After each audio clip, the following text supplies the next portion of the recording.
kasaysayan, kababalaghan at iba pa ating tuklasin dito sa Historiador. Kulang na lang ay ang magkaputukan sa pagitan ng tropa ng Pilipinas at China pagdating sa usapin ng West Philippine Sea o South China Sea kung tawagin ng mga Inchek.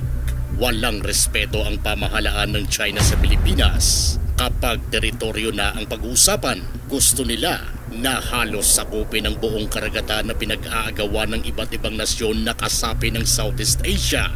Pilipinas ang palaging may mainit na tensyon sa mga Inchek kapag nagkakatagpo ito sa gitna ng karagatan. Sa panahon ni dating Pangulong Duterte ay klarong-klaro na ayaw nitong magkaroon ng hindi magandang relasyon sa China. Rason kung bakit hindi ito ipinipilit ang karapatan at paniniwala ng Pilipinas na atin ng ilang porsyon na matatagpuan sa West Philippine Sea. Estilo ng pamamalakad na iba kumpara sa pag-upo bilang presidente ni Bongbong Marcos. Naging agresibo si PBBM sa pagpursige na panindigan ng Pilipinas ang paniniwalang may karapatan tayo sa ilang bahagi ng West Philippine Sea. Dumikit ng husto sa mga Amerikano si PBBM para masigurong may kaalyado tayo pagdating sa laban sa pinag-aagawang teritoryo. Umaapoy ang nararamdaman ng ilang mga opisyal ng Pilipinas dahil sa gusto nilang ipagtanggol ang mga teritoryo na nasa paniniwala nila ay klarong pagmamay-ari ng ating bansa. Isa sa mga opisyal ng Philippine Coast Guard si Commodore J. Tariela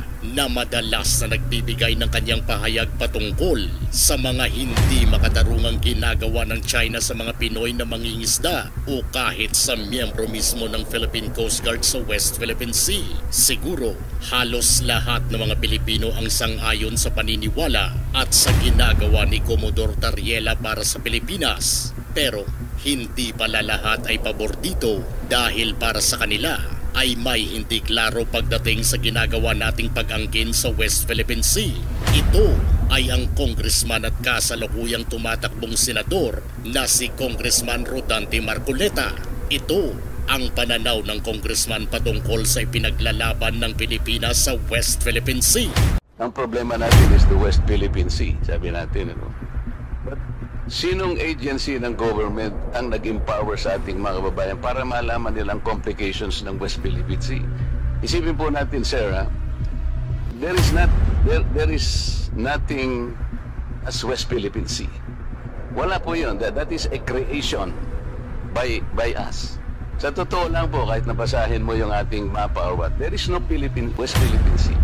Ang West Philippine Sea, yun po yung area na kiniklaim natin, ito yung exclusive economic zone. The complications of the West Philippine Sea has not been explained to our people. Kaya po nagiging vulnerable tayong lahat eh. Ang sinasabi nila, inoccupy daw ng China ang ating territory. Sir, sa totoo lang po, if CICC and other agencies would cooperate with one another to empower our people, to educate them all, wala pong madideceive kahit ano pang gawin ng China. Kasi alam po na we are all claimants dito po sa panig ng South China Sea. Several of us, Philippines, China, Vietnam, hindi po natin alam ang Vietnam has the most features occupied in the South China Sea. They had 22, China is 14, tayo 8, Malaysia 14, Taiwan 1. Pero po, kaya po nagsimula dito, yung mga tao natin, mga kababayan natin, kahit na kung i-feed mo sa kanya, akala niya yung totoo because we were unable to educate them. We have not enlightened them as to the complications of the South China Sea. What is the South China Sea? Di ba? So, doon po tayo magsimula. Ngayon, magdi-discuss tayo. We will repel this. Mahirapan din po eh. So nagiging biktima po lahat ang kababayan natin. Kahit na po dito sa ating kapulungan ngayon, hindi pa nila alam kung ano-ano po ba ino-occupy ng China.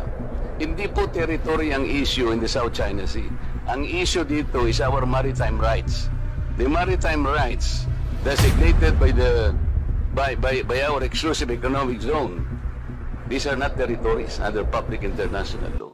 Ang pahayag na iyon ni Marcoleta ay hindi maganda sa pandinig ni Tariela. Rason para magkaroon sila ng tensyon nang sila'y magkaharap sa isang hearing sa Kongreso. Ito ang tensyonadong pagharap ng maka-BBM na si Tariela at maka-Duterte na si Marcoleta. With respect to the 19th Congress who passed the You have Republic to Act answer my question, 12064, Mr. Chair. the Philippine Maritime Zones Act, sir, the West. Kindly repeat your question. You know, Commodore, the procedures on how we can register the name of a maritime area that we control or that we believe it is ours. You know the procedures on how Yes, to sir. register. Okay. So, ano na po ba, nakarehistro na po ba, nairehistro na po ba natin yung West Philippine Sea? Sir, with regard to your question, there must be a legislation and then submit it to the international. Oo nga, meron na po Hydrographic tayong Organization. legislation. Yes, As a sir. matter of fact, nagagawa na po yung Congress. Kailangan po talaga yon. Yes, sir. Nagpasimula tayo sa administrative order pero kulang yon. Kaya nga po ang Congress gumawa para tulungan po kayo.